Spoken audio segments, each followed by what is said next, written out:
Hey, I'm Brian. Been friends with Chris probably for about 3 years. Met him climbing. Met him at the gym one day, and I saw him shaking like crazy on this boulder problem.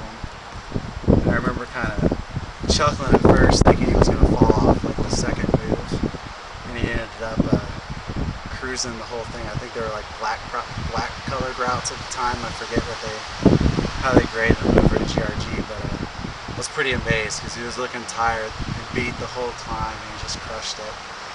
He's he's probably the most selfless guy I know. One of the nicest guys. One of the stories that really sticks to my mind is a time when I was flying into horse pens to meet up with a bunch of friends, and unfortunately I couldn't get there till Sunday. Chris had been there since Friday climbing. He was the only one willing to pick me up from the airport. Everybody else wanted to stay and climb, or they were worried because they had to leave. And first time I asked him, he said, "Hell yeah, I'll be there, dude." So I thought that was pretty cool. Picked me up. Everybody ended up leaving probably about an hour later. Chris's tips were fried because, as we all know, horse pens isn't very friendly on the fingers.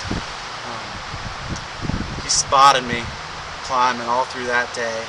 Stayed the night with me even though he wasn't climbing anymore. All through Monday, waited it out with me really when nobody would, and at that point I wasn't even really that great of friends with him. So it really says a lot about the person he is, how nice and how he's willing to go out of his way for other people.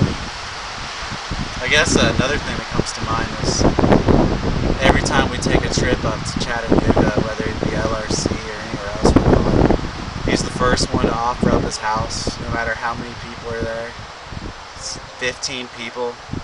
Wake you up in the morning, try to cook you breakfast, without even having to ask him. Offering a shower.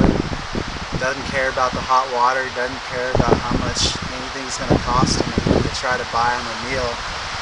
And I remember we were at the Olive Garden, and me and Mark were trying to pay for his meal, and we actually had to take the check from his hands because he wouldn't even let us pay for his freaking meal, and he just hosted 15 people in his apartment.